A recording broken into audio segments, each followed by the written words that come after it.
bound the world into one comic community.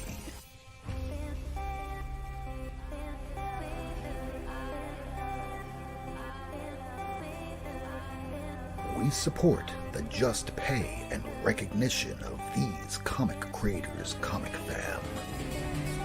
Because comics are for everyone. It's 10 p.m. Eastern, live from the United States to Australia. This is the Not Near Mint Show.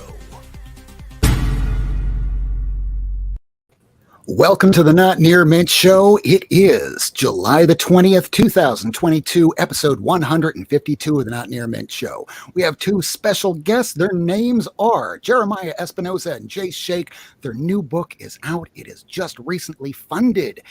They had a goal of about, let's see here, $5,600. And as of right now, this very second, it is at $6,047. Good Lord, let's bring them both in to congratulate them both. Congratulations, gentlemen. Thank you so much. Yeah.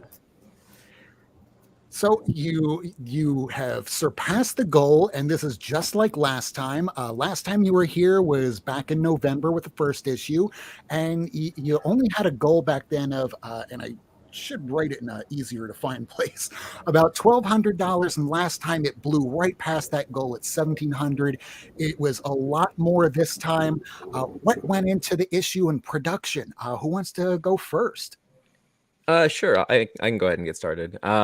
With the first issue, the original plan was to fund the art production and take care of like making the comic book itself beforehand, before we launched on Kickstarter. I was really worried about the kind of audience I could bring to my first campaign. I hadn't written a comic book before. I had been in an anthology, but I didn't have a whole lot of experience or proof that I could deliver on a Kickstarter and get people their books, in time and completed properly. So we wanted to keep the goal low. It was just going to be for printing. This time around, after that first campaign did so well, and it ended up raising, I think, a little over $4,000 actually. After it did so well, I was like, well, I want to be able to continue the story. We need to go ahead and fund for the entire production of the book, save for like a few sample pages and things to kind of show off what it was going to look like. So it's been a much more ambitious goal than what we originally set out to get. I was very nervous about launching, but I mean, obviously it ended up working out. I'm very grateful for the support that we've received, and it's been a trip these last 30 days. We're talking on our last night of the campaign, and I'm kind of feeling a whole bunch of emotions right now. It's over, but it's not over, because now that it's over, now you have to get it to people. But let's go over here to J. Schiek. He was the artist on the book.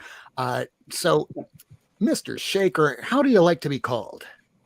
Jay's fine. J Schiek. I usually tell him at Starbucks any variation of it's fine. I've been going by Jay since we're both named Jeremiah, so as not to confuse things.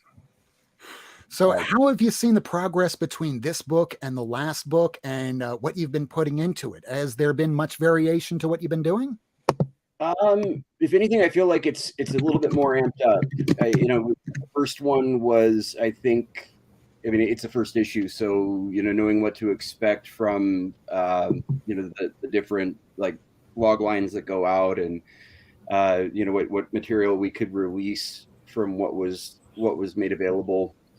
I mean, to the point that the whole book came out, and then the response that we've had.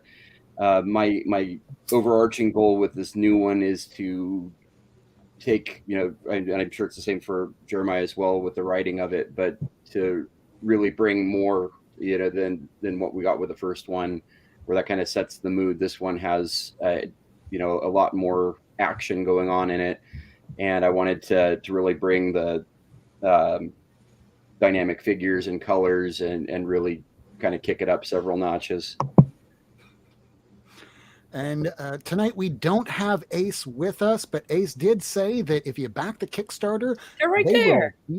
Yeah, they're right there, but they're not with us joining us face to face, but they will DM you something, and I think you might know what it is if you watch the show regularly, but this is something to make sure. So I feel like you're still here, Ace. very much here with us in spirit until you click that link. So below here is hallowednorth.com. You can go and access the Kickstarter this way. And I'm going to go ahead and share the page so the people at home can take a look at this themselves. So here is the page itself. I'll move that off to the side so I can see everything. And then I have, after you show this, I'll have a challenge for the authors and artists. So here we go. This is chapter 2. Now, for people at home that might not have been able to get the first issue, would you care to recap them so that they know what to expect in the second issue now? Sure. The first issue introduces us to the world of Hallowed North. We find our protagonist, Ben Ramos, in a very depressive state. He's low. His family's not really receptive to him or trying to help him out. They don't really understand what's going on with him, and he's being followed by this entity, this monster that only he can see, due to their lack of interest, lack of support, or what have you. They're not able to see it. They think that he's just kind of making things up, blowing things out of proportion. Our protagonist goes on the run to try to escape this, creature. Meanwhile, we're following 2 other storylines as well. A mother's looking for her daughter, and through another character named Dell, we're introduced to the concept that this is actually being told entirely within the mind of somebody going through a depressive episode. And we're introduced to vapors and how they're stand-ins for people from this real person's life. And that's the whole kind of the setup of the story of what we're experiencing, and this monster taking shape and attempting to destroy the Hallowed North. All right. So the concept integrating horror with mental illness. So this carrying over from the first issue, what inspired you to incorporate this as a storytelling method? Well, whenever I first started writing the book, it was only going to be a fantasy story. I was inspired by like Lord of the Rings and stuff like that. And I think it's just when you write about things that terrify you, and I survived a pretty bad depressive episode that lasted quite a while. I survived by really just persevering, and I'm, truth be told, I'm deeply afraid of ever getting to that point again, because I don't necessarily know that it'll happen. Or I don't know that I'd be able to get through it again. So just being afraid of this subject, the fear comes out in the writing, and the horror aspects develop more, and it just sort of took shape, and it became such a defining characteristic of the story. But yeah, originally it was just going to be a lot more of a traditional fantasy story, but it took on a very dark shape. Oh, sometimes that's something that's a little bit more necessary. When we have something that's more rooted to what's going on in our lives, it feels a lot more authentic. And when we talk almost about ourselves in a third person sort of way, it opens up readers to go, hey, I kind of feel that way too. Even if it might be completely different from what's going on in their lives, there's little hints that it touches people. Yeah, the response that we've gotten from readers so far has been very positive. People have said that that they really relate to the experience, that the mental health aspects of the story have definitely spoken to them. One person called it the most real horror story that they've ever read, and it really I appreciate hearing that, because while the story is not autobiographical, my life is not reflected in Ben's life. It is built around the feelings that I had in those moments of depression. It's built around that just overpowering feeling that I was being driven by something darker and sinister, to push me to the end, you know. And Um, so to have other people connect with that was really, it was very appreciated. Go ahead, do you lady. think do you think maybe subconsciously to you that what you envisioned as monsters actually maybe represent like the stigma and the unknown of maybe losing control I think that and the unknown? I think that with the there's definitely, I think that there's definitely a stigma there, and not talking about it is extremely, it can be painful, it can be damaging, it can cause a whole host of problems, in addition to dealing with the issue itself. Whenever I wrote it, it was originally to show my family and show my loved ones how I felt whenever I was going through Mm, this, because you mhm. know, whenever you're depressed or whenever you're feeling down, you lay down in bed. To the outside observer, there's not a whole lot that they can tell that's going on. And so yeah, there's a lot of, there can be judgment if they don't understand, or if they haven't been through it themselves.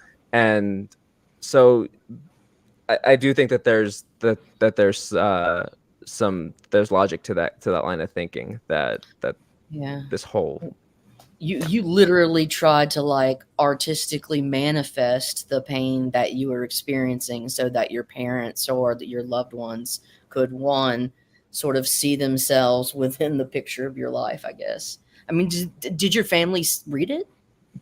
yeah, my mom read it. She likes it. Yeah, My mom, your unlike, mom has more of my artwork on her walls than my mom does. yeah, Oh, I felt Yes, bad actually, whenever I felt bad whenever I wrote the character of Ben's mom, because I didn't want people to think that it was like a direct reflection of the type of family that I grew up in. Ben's mom is very standoffish. She's disinterested. She's disconnected. My mom has always been really supportive of me. She's really, whenever I went through my own mental health issues, there were definitely points where she didn't understand, but she never made an effort. She never didn't make an effort. Let me rephrase that. She always made an effort to try to understand what was going on. yeah. And yeah, that was, it's been seeing her read the book and get a feel for it and say, oh wow, this is, yeah, this makes sense whenever you kind of put it like this in this weird little story. Um, but yeah, I don't know if any of my other family have read it. My fiance's read it. She likes it a lot, and she's usually pretty brutally honest with me about things. If she thinks that something's a bad idea, she'll tell me if it's a bad idea, and she'll keep me in check. Um, so if she says something's good, then I know that I'm usually in the clear there. Yeah. No, I think it's a wonderful concept. Keep going, Michael, bro. what were you going to say, Michael? Oh, I was just going to say, working in the mental health field, what what Jeremiah says is so true. People who are not experienced mental health look from the outside. They don't see a broken arm. They don't see somebody coughing, so they don't understand when something's going wrong in the brain. They think shake it off, get some exercise, eat a little bit different. Like they're trying to be helpful, but they just don't understand. And I Yeah. applaud works like this that are trying artistically to kind of give people insight into it. Nobody can really understand what they're going through who've never gone through it, but at least through these works of art, people don't have mental health problems can understand a little bit better what they're going through. Like it's hard to describe taste to somebody who's never tasted, but at least through these works of art, we can get a little bit more insight. I find reading books like this, other books about it, other comics about it, have really given me an insight into it that I didn't have before. So I really appreciate these books. And like coming from it as from a scientific perspective, like it's not a character flaw, it's just a dysregulation of neurotransmitters.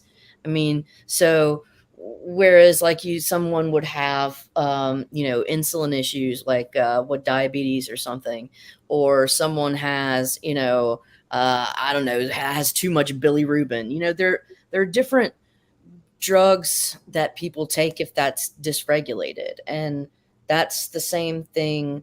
It's not a character flaw. Your brain is an organ, just like any other organ. And sometimes you know, there is a genetic predisposition for just a dysregulation of some of these pathways. It just is what it is, you know, and it's okay. It's not your fault. And like, thank God that we live in the modern day where there are a lot of therapeutic avenues one could take. It doesn't fix everything, and not everything gets fixed, but certainly we're better than living in, like I said, the medieval times, right? Yeah, Or the whenever age. Doesn't it Yeah. kind of depend on the culture and where you live in the world? Because I know Cubans down here in South Florida, when they talk about their home country, that you have the machismo factor. I remember Jeremiah talking about that in the prior episode. When we talk about people living in Japan or a lot of the Asian countries, that you are born and designed to work. And what do you mean you have depression? You just have the blues, just get back to work. Every culture will have their own interpretation of what mental illness, depression, whatever stigma it might be. And unless you deal with a person firsthand, you're just going to have an interpretation on what you've been told instead of what is real. Yeah. If you believe in Western medicine and modern psychiatry and psychology, then you will know it's not your fault. Yeah, it can be a really scary thing to bring forward, though. Too, I was painted with the bipolar brush for a lot of years. My mom is diagnosed type 2 bipolar, and I think my symptoms are better explained by ADHD because my manic periods tend to last months, if not years, versus the weeks long ups and downs. But I remember one of my previous day jobs, there was some paperwork to be filled out, and they're asking me if I have a disability, and my upfront answer is no. But then I take a closer look at the list, and sure enough, bipolar disorder is on there, and I really wrestled with myself over whether to answer that honestly or not, because it feels like one of those things that can easily get you dismissed as like, oh, he's just being overly emotional. Oh, he's bipolar. Just let him work it out on his own. He'll go back to normal in a minute. And it's, a broken clock is right twice a day. And sometimes a dysregulation of emotion, sometimes those emotional expressions are appropriate. Yeah, yes, and that's a thing of with that you have so you could be experience that emotional dysregulation, but that's also associated to like kind of a high sensitivity, and being sensitive in that way is a double-edged sword because it's that sensitivity that lends to your creativity. You know what I mean? But at the same time, it's the same sensitivity that makes you feel like you can't escape your own skin sometimes. You know what I mean? Like, so. Yeah. No, very true. And real quick, just to let the viewers know, running a scroll at the bottom of the screen, we have this in the description. I post this in every single episode since we talk about comic therapy, and we're not completely all together, people. None of us are. Anybody you've ever met, I don't care if they're wearing a $5,000 Brioni suit. If they look really great on one end, there's another part lacking. So everybody's going through something, and we're all human. And sometimes we all need a little bit of help. And down below are different crisis health lines, mental health lines, websites for Zoom, for 24 hours AA, NA. There's always people out there that can help, and you are not alone. Nobody out there listening. Was there a work of art that inspired you, Jeremiah, that said, oh, like this is being talked about, I feel like I should tell my story? Honestly, the idea behind it came from just it being in the middle of my own depressive episode, but probably one of the biggest influences of being so open with my mental illness is the band Frightened Rabbit. They're a band from Scotland. I want to say Scotland, maybe Ireland. I might be getting it wrong. But the lead singer wrote songs frequently about his struggles with mental illness, and eventually he succumbed to them, very sadly. But whenever I heard that in my in my early 20s, and seeing that kind of open discussion there being had, it did encourage me to kind of take this and turn it into a form of expression of my own, because for so long it was very uncomfortable to talk about. It was something that I didn't want to bring up to anybody. Jay's absolutely right. At work especially, you don't want people to know about something like this. And now that this book is out there, everybody knows about it. Everybody who knows me at least knows about it, because I'm trying to get their money, for the Kickstarter campaign. But but so yeah, it definitely, it took a lot of of being comfortable with myself, and being comfortable with uh these struggles that I've had, to be able to put that out there, and to be able to say that. And I don't think at first I don't think at first I knew what I was really doing. I don't think I knew that I don't think I knew the gravity of what I was doing until people started reading it, and people started saying, yeah, hey, this is it. And then other people started reaching out to me for their own advice. And by the way, I I I would direct anybody to the same numbers that are being scrolled on the bottom there. I'm not by any means a mental health professional. The comic is being written through the lens of what it felt like for me personally, but everybody's story is going to be a little bit different. Everybody's going to have their own experiences and their own challenges, their own monster to face. Yeah, in the group that I'm a part of, it's no secret I go to AA. There's this little anagram, maybe I'm pronouncing it wrong. HALT, HALT. If you're hungry, have something to eat. If you're angry, step back for a minute. If you're lonely, reach out to someone. If you're tired, take a nap. Whatever it is, just to step back instead of being reactionary, because sometimes when we're angry or when we're depressed, we're not capable of making the greatest decisions. And hell, I'm one of those types of people where long ago, because I thought that my alcoholism, my depression wouldn't go away, I thought that was going to be the end. And you know what? Here I am several years later. It gets better. Nothing is forever. And like it was said in The Crow, it can't rain all the time, but it doesn't mean that you have to do this alone. Sometimes it helps to talk to others that are similar. Yeah. I mean, I've definitely had my own struggles, without expounding. So I really respect and admire that you have like the courage and the vulnerability to do this, because it takes a lot of it takes a lot of bravery, you know what I mean? And so tip of the cap to you for that. Well, thank you. I think that I think it's important to talk about it. I think that I think that the reception that we've got shows that it's something that doesn't really get talked about often, and that it's appreciated whenever it does happen. That being It's a said, lifesaver. It's a yeah, lifesaver. These discussions are lifesavers for certain people. So Going back to the 1980s, if any of y'all are Pink Floyd fans, you might remember the name Syd Barrett. He used to be the lead singer of Pink Floyd, and they had to kind of pass him over for a time because he was starting to go through his own mental illness. Until one day, the band wound up going to meet him. They saw him in a hospital. He had shaved his head. He had been going through some of the worst times in his life, and they were weeping at the fact that he didn't reach out. They didn't know how bad he had gotten. And the song they wrote from that was called Shine On You Crazy Diamond. It's one of my favorite songs of all time. And That's a great.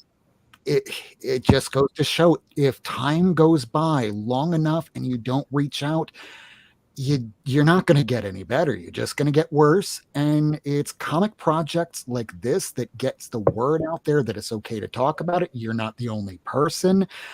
Getting the word out helps. And this is why we love bringing projects like this to show to the community out there that, yeah, Peter Parker might have anxiety, but it's not the only thing. yeah, it's the best thing we can do is communicate and be open, like you say. It's just, and this is awesome to be able to use comics as a medium or vehicle for sort of bringing a mental illness to life or whatever.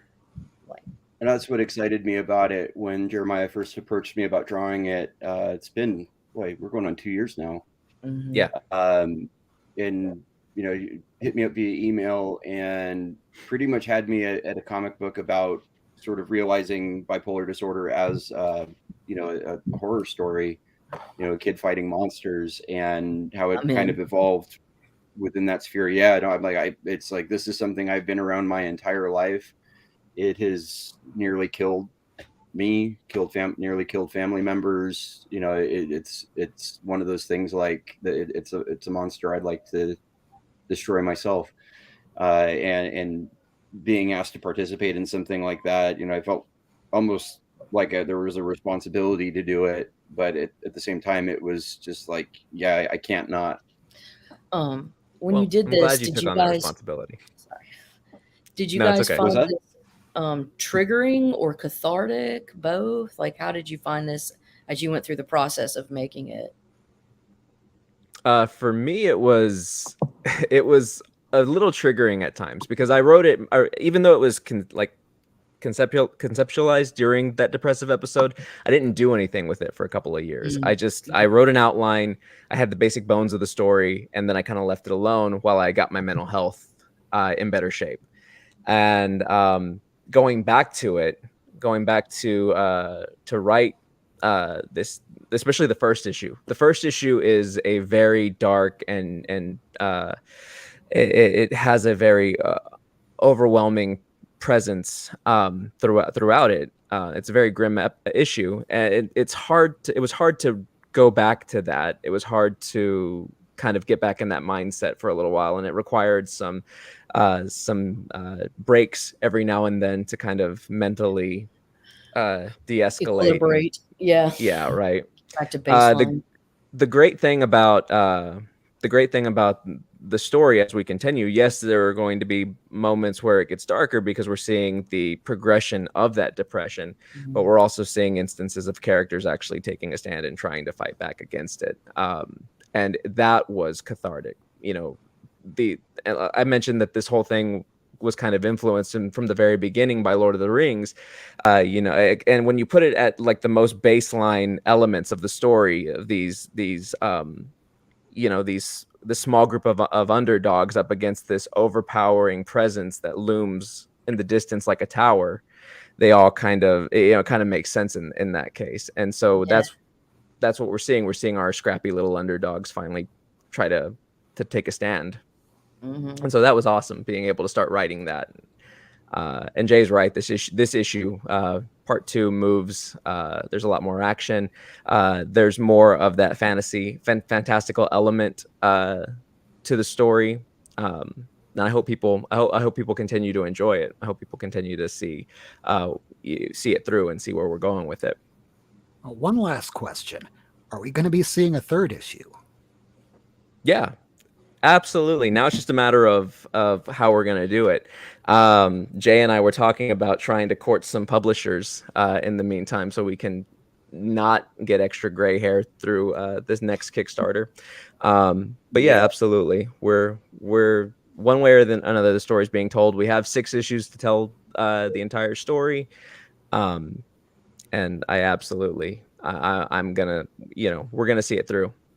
I'm gonna see it through, and I hope Jay sticks with me throughout the length of the entire story. After all that talk of power and responsibility, how could he not? Yeah. Well, I'm holding this video to you, Jay. If you start getting deals with Image and DC and Marvel and stuff, I'm gonna be like, look, we got to finish number 4 now before you do any of that. Go back to episode 152, minute 29 minutes and 32 seconds. Yeah, exactly right. Did you guys do you guys pick up books on your new comic book day? I sure do. You do? I got this one in the mail today. Saga number 60. I don't have a comic book store near me anymore, so unfortunately I don't get out as often. Then in that case, you're more than welcome to stick around. I don't know if you've seen exactly how we do a show. Half an hour, we talk about the books. And then the other half, it's New Comic Book Wednesday. We pick up a lot of stuff. And if you're picking up Saga, I want to talk Saga. Okay. So do you want to stick around, Jeremiah? Sure, I'll join. I have not read anything recent, but I'm happy to be on the conversation. Yeah, Always good, because we're also going to be talking about, right before we show some new books, some information that just came out. So we're going to do comic therapy, and then we're just going to show some information that just dropped today. And best X-Men series is the Skrulls. And one of those information that just came out today is we're not getting the X-Men movie. We're getting something called, oh Lordy, they're going to call it the Mutants. I'm going to get what I want. Christ.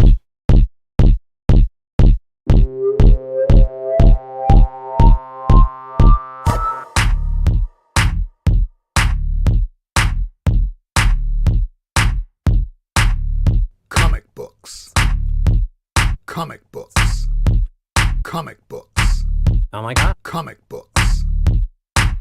Let's get some. Comic books. Let's get some. Comic books. Let's get some. Comic books. Let's get some. Comic books. All right, so it's comic therapy time. We're going to be showing some new comics, but there was some new information that just dropped just before we went live. So San Diego Comic-Con is going to be this weekend, and what's really unfortunate about San Diego Comic-Con is they release news, and if you're trying to pick up a long series of books like how I am with Avengers, some of these news items will cost us a little bit more now. So this information just dropped, and we don't know how official it is, because when you look at the Marvels, they're talking about a mid-sequence post-credit where they're talking about Medusa and Black Bolt showing up. They might be at the show, they might not. What do y'all think? Well, they say for Secret Invasion, nobody will be in attendance, but they will all be in attendance secretly as Skrulls. So they'll just pop out of I the didn't even audience. think of that. They're in the audience. Think Of about course it. they will. But yeah, they're going to be showing some Guardians of the Galaxy footage. Apparently, Kang will be zooming in. Wonder Man, we're having Ralph Bohner back, because when we were watching the Wanda series, that's what we wanted more than anything else. We wanted more Ralph Bohner. But the thing that I'm seeing here that we haven't heard yet before is World War Hulk. They were talking about doing this as a movie, but now it might be a 4-part series that may see a small theatrical release, similar to what they were doing to Inhumans. This is also showing me I don't really know, because Mark Ruffalo's not very great about holding secrets close to the vest, is he? Yeah. Yeah, I think I've seen a few interviews where he's had to be shut up right before revealing something. And didn't he stream live stream the first part of Infinity War or something like that, the first 20 minutes or something like that? It was in his pocket, and of all people, it was Tom Holland that had to go, dude. When Tom Holland, the one telling you you're messing up. When the spoiler seeker of Hollywood is the one to tell you, dude, stop spoiling things, maybe you should not talk to the press. Butt dialing a premiere. I do think it's interesting that they talk about. I'm sorry, go ahead. Oh, I was just going to say, looking forward to Blade the most out of almost any of these, because there's so much extra that they can bring involved with this. But go ahead. What were you going to say? I was just saying, I think it's interesting if they're actually bringing the Inhumans back, because for the longest time, the only reason that they were in the MCU was to take the place of the X-Men. And now that Disney owns the rights to the X-Men, I would expect to see more of that. We already got a piece of that with the finale of Ms. Marvel. Yeah, you had Kamala Khan in spoiler alert, but last episode we had heard that little na as she goes, yeah, I guess I'm a mutant. Fine. Okay, whatever. What are we going to go get to eat now? All right, let's show books. Yeah, I'm up for books now. So who wants to go first? It was a big week. I picked up only two back issues, so I don't have a ton of stuff. Who wants to go first? Michael, Jeremiah, Jay? Jay has Saga. I have Saga number 60. I haven't quite finished reading it yet, but I got number 60 today. Did this come out last week or is this week? I think That's a that few weeks was, ago. yeah, because there was a couple other issues that came out. I don't want to spoil a damn thing, but after 3 years, it was well worth the wait.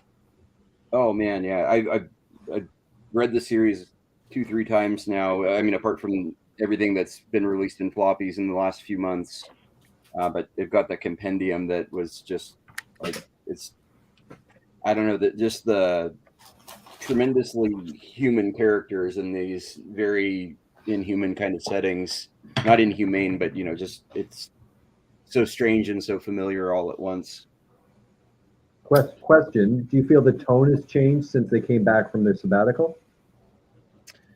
I think a little bit with Marco gone, but I think that would be kind of a consequence of it anyway. In that jump in time, in like Hazel's development from being basically well, maybe a little bit more than a toddler, but to like preteen and developing her own identity, and she's talking about like not sharing her secrets with her mom because she realizes that her mom's a flawed human being with a lot that she's carrying also. And the kinds of dynamics that are bound to evolve from a relationship like that. I think that's one thing I like about it, though, is that the series, it has a certain tone to it, but it also leaves enough room for it to change and evolve and become what it needs to be for whatever's coming next. Sweet. Yeah, with Saga, the thing that kind of, and you mentioned it here, and hopefully anybody that's reading it long form didn't kind of entirely pick up on it. If you're looking at the Key Collector app, they tell you what that midpoint hiatus spoiler was. And if you're reading it and you are told what happens, ooh, way too big. But oh my God, I still think that they're keeping it up very, very well. So who wants to go next? Do you pick up stuff, Michael? I do. Show it. You want me to show it? Okay. Mm-hmm. So I found some Marvel fanfare. Ooh. So I got this one. I think is it Paul Smith? That's an early one. Early. Well, Marvel fanfare, they're all early. They don't make them anymore. Well, I know that, but that's like an early one. Like I got that one. That's Perez right there. Perez. Yes. That's one of the perfect Perez covers. Like he did he did hundreds of perfect covers, but this has got to be up there. Yeah, I really like that one as well. That one blew up. 12. It blew up for a hot minute because it had the you. first Iron Maiden in it. I got those 3 ones. I have those 3 as well. There she is on the cover. 13. The one in your right hand. Yeah. Okay, now so I'm gonna ask you guys because you're like super comic geeks. So these are other fanfare. Mm-hmm. And I'll start showing them to you. Mm-hmm. So this is, do you recognize this artist? Oh, I would have to look like, I don't know. That looks like Klaus Janson? No. And so I actually got some original art from him. Oh, nice. And then he did this. So he's big in Canada because he's a Canadian. His name is Klaus Janson. But I thought he did more art, but I was checking today after I got these. And that's it's rad. He actually didn't do a lot of art in comics. So I thought he was bigger than he was, I guess, because he was Canadian. So maybe I was more aware of him. But yeah, so it's Ken Stacy, but I was looking through his biography. It's like he kind of ended in the 80s. This Marvel fanfare were his big contributions to comics. But I love it. It's very, it's very stylistic for sure, and I understand why it didn't translate to everything. But yeah, I was surprised he didn't do more art like that. Well, I love the fact that back in the late 70s or so, they were talking about, hey, we got to diversify more in Marvel. So how are we going to do that? Introduce a short, furry Canadian. I always try and pick up, if I can see it, a good copy of this. Alan Moore. Ooh, nice. That's very nice. And this was kind of from a bargain bin. And again, one of my favorite artists, and maybe people don't talk about him a lot, Kurt Schaffenberger, if I'm pronouncing that right. But I loved his art so much. It's so clean, so perfect. So I always try and pick up examples of it whenever I can. And then I found some Mr. Miracle. Oh yeah, Yeah. Kirby. Was him on supposed to be like a Jack Kirby stand-in? That who? That is Jack Kirby. Oh, him. That is Jack Kirby. Oh, no. But the character. It's it's a funky. What's his name? Himon. No, the funky the guy that they make fun. That Stan Lee character. It's on. Oh my god. Oh, Funky Flashman. Yeah, the Funky Flash Man. That's the that's what Jack Kirby created in Mr. Miracle to be like a kind of a mockery of Stan Lee. But him, the way he was drawn, it made me think of Jack Kirby. I wondered if he was supposed to be. It is Jack Kirby. Oh, good. That's Jack. That's Jack. Yeah. He goes up through issue 18. Oh no, not him. That's Dark Side on the Mountain. Is it? Yes. Way to go, J49. Spoiler.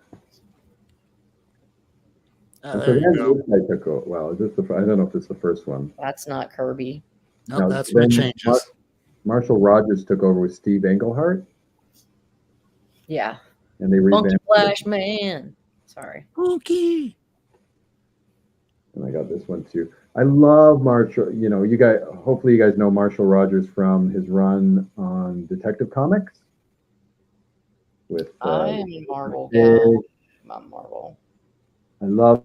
That's one of my favorite runs of Batman. And then this was probably the follow up. He never I think I was talking to Rob today on Twitter. He never recaptured the magic that he had. He started off really good in Mr. Miracle, but I think he really needed Terry Austin's inks on him to really, and that's what he had on the Batman. He didn't have it on Mr. Miracle. And I liked Terry Austin and Dave Cockrum. Oh yeah, an inker really does make the book. Man, yeah, those two are Austin and Byrne. Shit. No, you need it, and Marshall Rogers, who kind of to me faded away a little bit. He really needed kind of somebody who's a crisp, clear inker to really bring out his geometric kind of things. He had very like straight lines, very stylistic lines. So there's some issues in the Mr. Miracle run that Vince Coletti inked, and if you know, if I'm pronouncing him right, it's just like Vince just like takes over everything with like, because he was to me just. Isn't Coletta the one that effed over Kirby's stuff? Vince Coletta would erase entire backgrounds and characters. He was great if he was inking his own work, like a lot of people, but he just went, I need to be fast. And he was fast, but so fast that a lot of pencilers went, hey, I'll work with anyone, just not that guy. Yeah. And Marshall Rogers definitely suffered on it, because you can see the first issues which weren't inked by Vince, and they're Marshall Rogers, cool stylistic, and then it deteriorates as it goes along. And I think Marshall just quit the book, probably maybe because of that, and maybe other reasons too. But yeah, so it's good. Yeah, I love Mr. Miracle. It's just it's such a hard character to write for, because his powers were never really defined. It's just like, is he a god? Is he the mother box? Does he, is he just an escape artist who's really good at his job? Like, I found it was hard for a writer to kind of capture that. It's like, have you ever read the Tom King run? Have you read the Tom King run? Well, yeah, but that's an elsewhere kind of thing. Sorry. Dark Side is. Okay. You want to go next, lady? Yeah. All right. So the ones that dropped today, I got Defenders Beyond #1. I didn't This see is that. it's a Noto cover, and I just think it's so faboosh. I love it so much. Bill Noto is so underrated. Oh my god, I know. Gwenverse #4. Donkeyama. I don't even know why I got it. This I'm excited about. New Fantastic Four #2. Peter David's on this. Ooh. And then this one I'm also excited about. Do a Power Bomb #2. Daniel Warren Johnston. And it's really fun. I got to check that out. I hadn't heard about that one. Oh, so like this one, it's like this chick. I think she comes from like a family like her lineage, like her dad was a famous wrestler or something, and she does wrestle stuff, and like she has to go on this. There's like a contest. I don't know if it's of the underworld or in this demon world, but she joins this wrestling contest with all these different like demons and shit. It's hilarious. Somebody brings like Darwin Cook level composition and just like absolutely living frenetic line work. Daniel Warren Johnson is a genius. I love his Murder stuff. Falcon is also another one you should check out. Oh, I've got the floppies and the trade on that one. That was a great one. Yeah. So, and then I caught a couple of back issues. Had to pick this up. Spider-Man and Tigra Marvel Team Up 125. Love it. Nice. Yeah, I know. It's just I can't deal with it. It's just too much. And then they had this for a really good deal. It was Captain America 131. Hell yeah. Keep Yeah. running out of time. Yeah. They had it for $5.99. Just like, I'm gonna get this, dude. That's worth it. It's beautiful, isn't it? Absolutely. I would have paid History. $6 for it. You would pay $6? I'd go as high as that, yeah. And then I have to get this book if I see it. I have a problem, but like you don't understand. You saw that new Fantastic Four #2. Well, this is Fantastic Four 349. Art Adams. Yeah, Oh, Art yeah. Adams, and this is the first. Issues 347 through 349 is the storyline of the new Fantastic Four, which is comprised of Wolverine, Ghost Rider, Hulk, and is it Wolverine, Ghost Rider, Hulk, and who's the fourth one? Is it Ghost Spider-Man? Rider, Spidey. Wolverine, Spider-Man.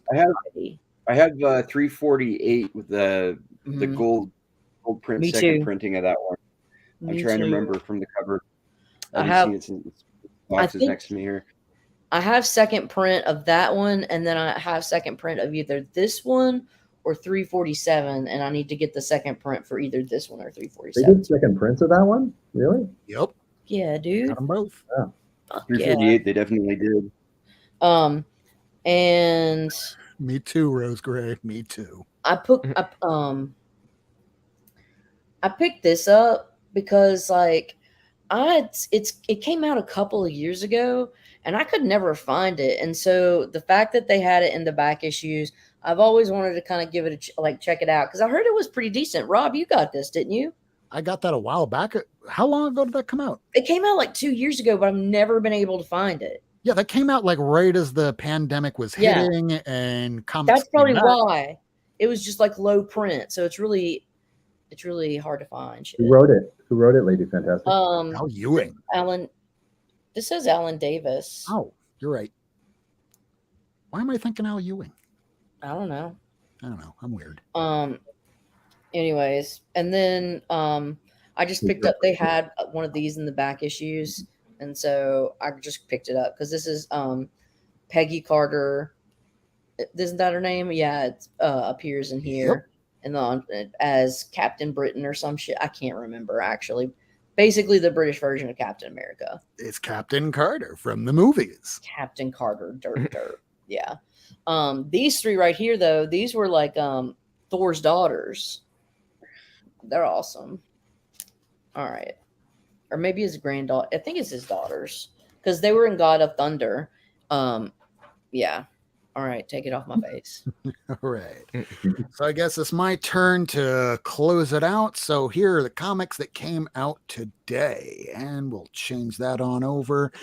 Here we go. So I only got one back issue, so I'm going to start off with the Marvel and continue on through. So here we go, starting off. The Aliens Annual, issue #1. Nerd. Oh, it's a pretty looking cover, though. Nerd. Yeah, I mean, that's cool. Who did that? Raza? I think it is Raza. Or no, it's Salvador. Just shit, I have no idea. Salvador Larroca, strangely enough. I usually don't see Salvador Larroca doing painted covers like this, but what do I know? I'm learning new things daily. Here we have some kind of ghost samurai, Ghost Rider thing in the That's new awesome. issue of Avengers. Every time I get to my LCS, they're always out of Avengers. It breaks my heart. I don't know why. People were not talking about this run at all. At all. And then all of a sudden, you have Avengers Forever, and they're introducing Red Panther in the regular Avengers. They're introducing all these alternate universe Avengers. Then Captain Carter hits from the same time as the movie, and all of a sudden, people are now wanting Avengers comics. So good, I had to pick up the Predator copy with this one's Raza. Ooh, That's rad. That's gorgeous. that's beautiful. Mm-hmm. All Got right. Wade? Next up, and I'm going to turn the light on so I can get some better color on this. Judgment Day issue 1. Mark Are Brooks. they his cover. granddaughters? Okay. Yeah, granddaughters. Okay. That's what they were. I've been thinking it was daughters because if you read God of he did make Thunder, babies in God of Thunder, and I read God. It's just been a minute ago, but it's his granddaughters. yeah, and strangely enough, I had somebody, Heather was talking about her sister Deb going, "I like Thor now." On purpose? You want to read good Thor? I have God of Thunder. It's like, oh, that means I have to read. Constipated Avengers. This came out a couple weeks ago, but it was one of those covers that took a minute to finally come out. And yeah, the Constipated Avengers. New Predator series I'm very much looking for. Hey, Papa likes comics. Thor looks great for a gilf. I mean, he is like a couple thousand years old. More than a couple. Hey, Life with Two YouTubers. We have Sharon. Hi, Sharon. I miss you, Sharon. And you too, Rena. We got to get you guys back on the show. Planet Arizona. Oh, Planet Arizona. Welcome, man. Hopefully everything's going well over there and making deliveries in ways that, oh, man, you are a real hero. And hey, Sharon, I've seen Rena's doing so well. I'm really, really proud of her and you guys. So just wanted to let you know I'm proud of y'all. Meow, meow. We've seen this cover already tonight. Won't talk about that. Great looking Art Adams. Hey, this is post. Hey, Hellcat, will you marry me? No. Ooh, he ripped out his heart literally. Ouch. No. You're crazy. You had to go back to rehab, Tony, because you're still addicted to something. It might not be alcohol, but now it's morphine. And dude, I've been married twice before and I've been to hell, and relationships are hell. Just no, Tony, no. Get out of rehab and be sober for a while. Hey, the Marvels issue number 12. I don't know if this is the final issue, but for me it is. Which I'd like to say about Once in Future, but I haven't read the last 5 issues because there's just so much that comes out. Miles Morales, issue number 40. This is a really fun storyline. It's another alternate universe, and because it's an alternate universe, you have new characters. Billy, his sister, is now aged up. She get a shout out because so Planet Arizona, Mrs. Arizona Sharon, thank you for paying his bills. Thanks for buying all those comics and spoiling him. But then also our friend Sharon, Life with Two YouTubers, she's awesome. And she's a good mama bear. And she's an editor for her daughter who writes books. It's nuts. It's crazy nuts. But Planet Arizona, Miss Arizona Sharon, keep on kicking ass and taking names. And keep Arizona in line.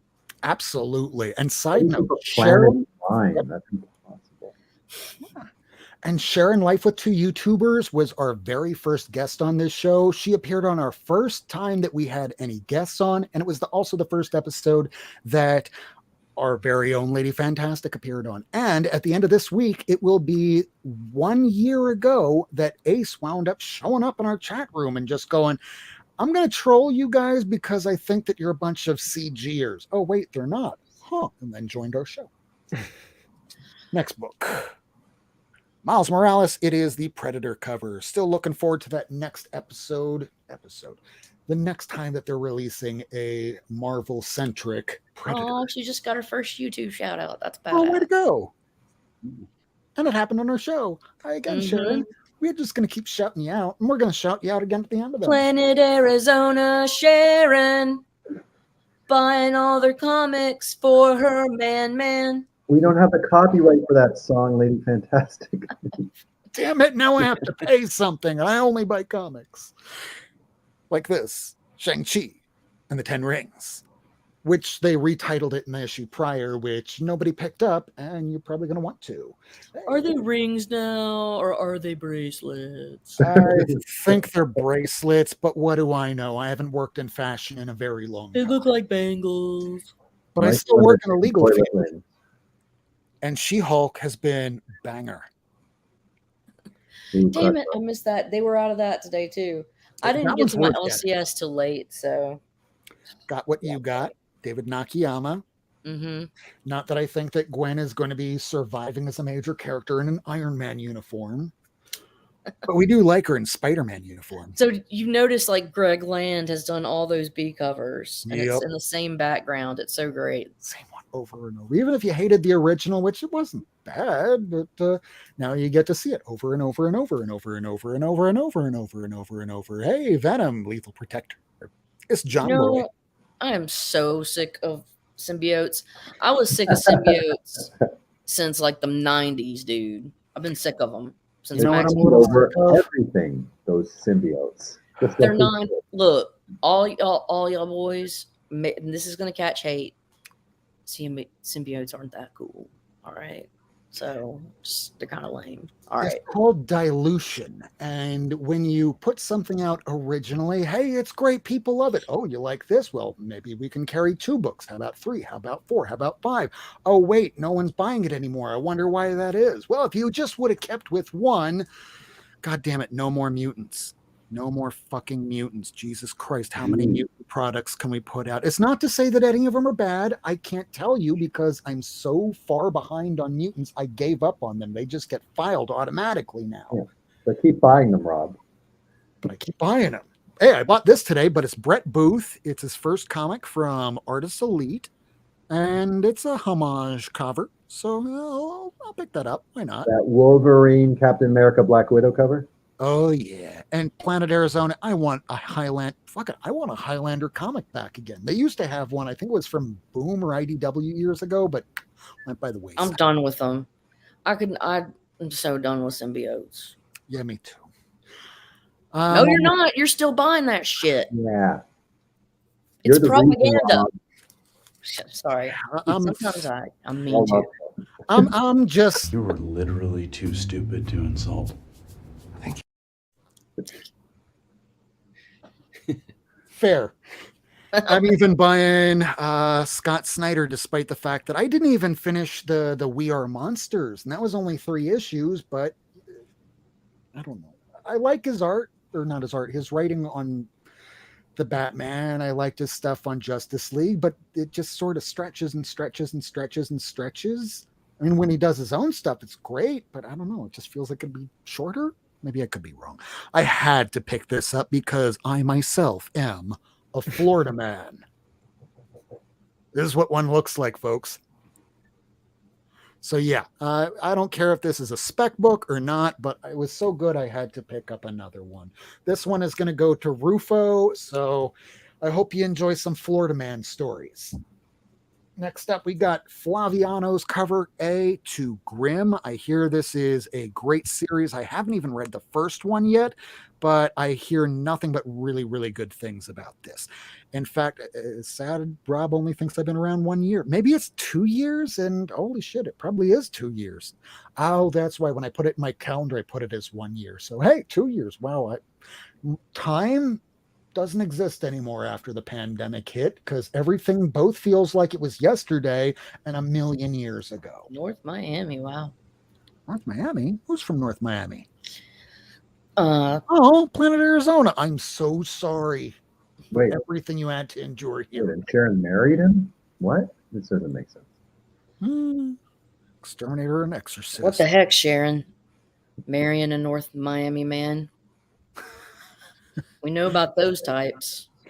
All right. Next up, we have from Image Rogues Gallery. This is kind of like that movie Hush, where it's a woman caught in her home. She's deaf, and here comes some serial killer to rob and do whatever. But this one, she's an actress. She plays a superhero, and some assholes dress up like her supervillains from the movie to terrorize her. Sounds like an interesting concept. I want to see where that goes. because I missed issue 2 and I just picked it up a couple weeks ago, I'm a little behind on We Live, the Age of the Palladians. But the first series was amazing. So, yeah, I have to make sure I pick up every issue. No, I don't know how it's going. The first issue, there was a black and white. The black was one story, the white was another. They didn't tell us. So, hopefully, you got to pick them all up. Here is the DC Artemis Wanted. This is coming out of the Trial of the Amazon storyline. Moving over to Batman the Knight. This is some great Chip Zdarsky storytelling. And really, you put Zatanna in fishnets on the cover. I love you. Next up, we have Batman Superman, World's Finest. Dan Mora has been doing some great stuff in this here, and I hope he stays on the book. Oh no, Ace says, I hate the new arc of We Live. Truly fucking hate it. It is terrible. Now I want to read it more because it's kind of like whenever I tell people when they see Avengers 200 at the comic shop, that's the worst comic book ever written. Like, why? And then I go into it for about 10 minutes. It's truly an epic rant. I'm not going to do it now. But then what do? They fucking buy it. Same thing. Somebody tells me it's the worst ever. It's horrible. Well, now I got to find out. Morbid curiosity is the best curiosity. Always. Now, this I think is going to be the book of the week. The first issue was really good. We have a brand new Black Adam. He is dead now. No more Shazadam or whatever the hell you were calling him from Future State. This is an Irving Rodriguez cover. And everyone cyberbully Robin to not buying Batman ever again. You won with Spawn. You did win with Spawn because some Spawn came out today and you're not going to see it. But there's certain Batman I'm going to keep. So we didn't win with Spawn. We just guilted him into not showing it. You shamed me into not showing any Spawn because I pick up all the series. They're $2.99. All right, so I picked up both covers of this, and next month I'm going to be picking up all the covers of this because it's going to be Jeff DeCall on cover A, Susan Maya, who's been doing all these covers that have been blown up to $200-$300. He's going to be doing the B covers now, and there's still going to be a C cover that's just Catwoman is always a cover by. I don't know why. Maybe you can tell me. Pretty. Yeah, they're pretty. I like pretty things. Every Aquaman cover is a C cover. You're not wrong. Batman, not Batman. I want to say Batman because it looks like a Batman cover. Is DC versus Vampires All Out War. I guess this is the in-between series, but John Boyemeyer's cover, yeah, I'll pick that up. Flash, I didn't pick up the B cover because it just didn't look all that great. And there's a first appearance, so yeah, there's the yes, cover. Papa. Or Carol Danvers. And there's 200. The Carol Danvers pregnancy issue by her lover, who is also her child. And then at one point, the Avengers go, congratulations, Carol. Way to go. Go get married with your son. Well, her lover was a Florida man, so that explains it. True, accurate. Oh my God, dear Lord. And then they had to retcon the whole thing at Avengers Annual 10 to go, oh, Jesus Christ. I'm so sorry, readers, that we fucked that up that badly. But yeah, it was that bad. And the last book to come out this week that I picked up is Nightwing. Nightwing has been awesome. If you're picking up anything by Tom Taylor, too. And yes, I forgot about that. We do have a poll. I'm going to do that after I show the last two issues here. We're a little bit running late, but the issues that I got that were the back issues, here they are.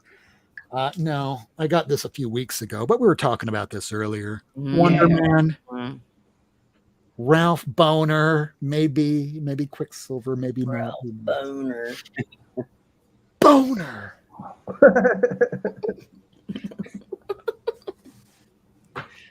All right, so I am officially on board. We got some information a few weeks ago that Dr. Doom is likely to be showing up in Wakanda Forever. So I already have some of his earlier appearances. So I'm just trying to, pick up the leftovers. And here are a couple of leftovers that I didn't have. Thor issue 182. In this issue, you have Dr. Doom going to Donald Blake to go, I need some facial reconstructive surgery. Can you work with this? And Donald Blake just looks at him and goes, "Dear God, no!" So in the following issue, they go and have some dukes. They throw down. So those are the two issues that I got that are back issues. Now these are for Jeremiah and only for Jeremiah from Ace. Yes, I very much appreciate the frogs. That's so cute. That's adorbs. So adorbs. I want to thank everybody for joining us, live viewers, replay viewers. Of course, we enjoy you watching the show. I want to thank our special guests, Jeremiah J. Thank you so much. I'm going to play down here at the bottom of the screen one more time all the information so people can sub you guys up. Also in the description for the show, you can find them easily after the show so you're not clicking around because that's always fun. So going around the room, is there anything that's coming up in the next week that you're going to be making appearances on? Michael? No. Lady? Good. Maybe Friday, maybe not. We'll see. Yeah, maybe Friday, maybe. I might get some more stuff in the mail. We'll see. We'll Jeremiah, making any appearances? Anything coming up on any other YouTube shows? My bed. I'm gonna get some rest after this campaign. Smart. And congratulations again for raising over $1,000 beyond what you expected, what you wanted. And Jay, anything coming up over for you? Any appearances? I just recorded an appearance with Jimmy Gasparo on Comic Book Yeti's Cryptic Creators Corner. I think that'll be coming out probably first week of August at some point. We talked a little bit about Hallowed North and sort of the future tense of it succeeding. And then a couple of other projects I've got coming up this year. Had we already succeeded by that point? Yeah. Oh no, it was a resounding success. Like to the point that we had to give back. I mean, something like $250,000 to get it down to, something the IRS isn't going to hound you about. Sure. Okay, you don't want them on your ass. All right, last part. We had a poll. We're trying to do this and incorporate it every episode. The question of the day is, why do you buy comics? And here are the results. I buy comics so I can, with 5 votes, the winning lead coming in, I buy them to read. Coming in with 1 vote, I only collect, and with 1 vote, I sell to fund my collecting, and 0 votes for Baba Booey. So I guess people are, kind of paying attention. I liked the Baba Booey. I loved it back in the old days when trolls, the worst thing they would do is jump in front of some news camera to go, Baba Booey, Baba Booey. Now it's go kill yourself and I'm going to get your mother and family. I'm like, oh God, I want the old trolls back. All right, I got to go, man. I'm sleepy. No worries. I just wanted to throw this last one out here. This is where I buy comics, Miami Fresh Comics. He's over on Instagram. He usually does some Saturday afternoons. Next week, we're going to be back with Latex Avenger and Halloween Man for episode 153 of Not Near Mint. Thank you all so much for joining us. We'll be back next week. Same time, same channel. We love y'all and read your comics. Good night. I know there's something supposed to be playing sometime. Thanks for tuning in. If you want to see this episode again, along with a catalog of back episodes and issues, surf on over to Not Near Mint on YouTube, Twitter, and Instagram. Subscribe and hit that bell for notifications.